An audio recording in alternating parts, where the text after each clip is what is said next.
Bonjour Brut. Tu Oh, animes à l'école d'écriture les mots, l'atelier Raconter le milieu urbain. Donc, je vais commencer par te poser quelques questions pour te présenter. Donc, qui es-tu? je suis un écrivain et un philosophe français qui enseigne la philosophie à l'université de Bordeaux, qui a longtemps vécu dans des grandes villes, Paris, Los Angeles, New York, et qui à présent habite dans la campagne française, un peu loin de tout. Quand as-tu commencé à écrire? Très tôt, disons vers 13-14 ans, au départ, parce que j'avais un groupe de rock et c'était moi qui étais censé écrire les chansons. Et comme je trouvais assez lamentable les paroles que les gens utilisaient habituellement dans la chanson rock, que ce soit en français ou en anglais, donc j'ai commencé à lire de la poésie française un peu exigeante, Emmanuel Aucard, Pierre-Jean Jouve, je ne sais pas moi, Bonnefoy et d'autres gens. Donc j'ai commencé vraiment à m'intéresser à l'écriture et à écrire beaucoup de poésie, disons, à l'adolescence. Et disons, l'attrait pour le roman a été assez tardif. Au départ, c'était plutôt l'écriture poétique. Pour en savoir un peu plus sur toi, à part l'écriture, quelle est ton occupation préférée? Euh, Toutes les autres occupations, pratiquement. L'écriture étant rarement une occupation joyeuse, hein, c'est souvent un travail, un combat, même s'il peut y avoir bien évidemment du plaisir, sinon on, on ne passerait pas son temps qui est précieux, ces longues heures, souvent nocturnes d'ailleurs, d'écriture. Mais j'aime bien prendre des photos. Je consacre beaucoup de temps à la photographie, en amateur, hein, bien évidemment, mais enfin en amateur, on pourrait dire un peu exigeant.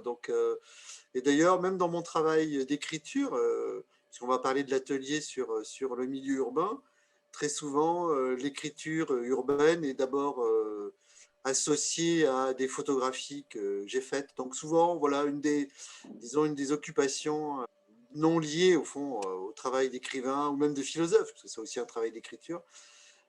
Bon, il peut y en avoir différentes, hein, bien évidemment, faire des activités sportives, sortir, etc. Mais comme activité un peu plus personnelle, disons, je dirais la photographie. C'est une transition parfaite à ton atelier, donc à raconter le milieu urbain. Pourquoi avoir choisi ce thème en particulier? Oh, ben, disons parce que c'est peut-être le thème que je connais le mieux. Alors, j'aurais, ce serait difficile pour moi de proposer des thématiques où je n'aurais pas de compétences particulières ou en tout cas d'expérience particulière. Là, ça fait presque depuis 25 ans que j'écris sur la ville, sur les villes, sur leur devenir, leur transformation.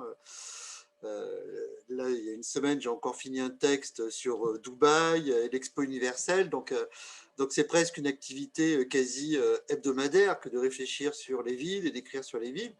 Donc voilà, c'était une thématique que je maîtrisais, que j'ai abordée d'ailleurs dans mes propres écrits, à la fois sous la forme fictionnelle et non fictionnelle, parce que j'ai écrit à la fois des essais et des fictions qui prennent au fond le milieu urbain pour cadre, voire pour sujet principal. Donc voilà, c'était quand on m'a proposé au fond de faire ces ateliers, de manière quasiment spontanée, le thème est venu. Je ne me voyais pas proposer des choses sur l'autofiction, je ne sais pas, ou sur d'autres, soit sur d'autres thèmes, soit sur d'autres genres littéraires que je ne maîtrisais pas ou que je ne pratiquais pas. Là, bon, ayant beaucoup lu quand même des gens qui écrivent sur la ville, écrivant moi-même sur la ville, je pense avoir voilà, une petite expérience depuis les premiers textes de la fin des années 90 jusqu'à nos jours autour de l'espace urbain.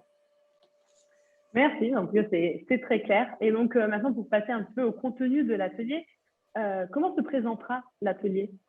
Disons, ce sont des séances hebdomadaires, et donc je propose un exercice à me rendre au bout d'une semaine, avec des longueurs variables et des thématiques variables, et d'ailleurs des styles variables, mais bien évidemment toujours liés à l'espace urbain, que l'on peut aborder d'ailleurs soit du point de vue de l'essai, c'est-à-dire une sorte de réflexion de type journalistique, ou par exemple lié à une écriture de type carnets de voyage ou d'impressions sur la ville, ou alors à des petites fictions autour d'événements, de lieux, de personnages caractéristiques de l'espace urbain contemporain. Donc voilà, il y a je crois le prochain, c'est 8 séances qui s'articulent autour de thèmes, de situations liées à la ville, dans tous ses aspects d'ailleurs, la ville que l'on connaît, les villes que l'on a connues, les villes que l'on imagine, et ces exercices essaient aussi de proposer différents styles.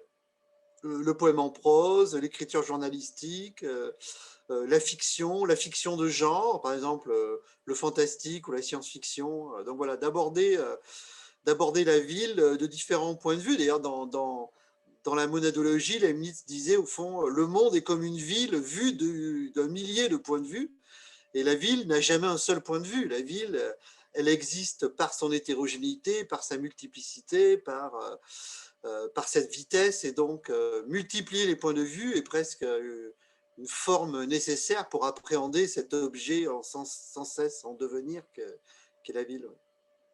Merci beaucoup. Merci à toi.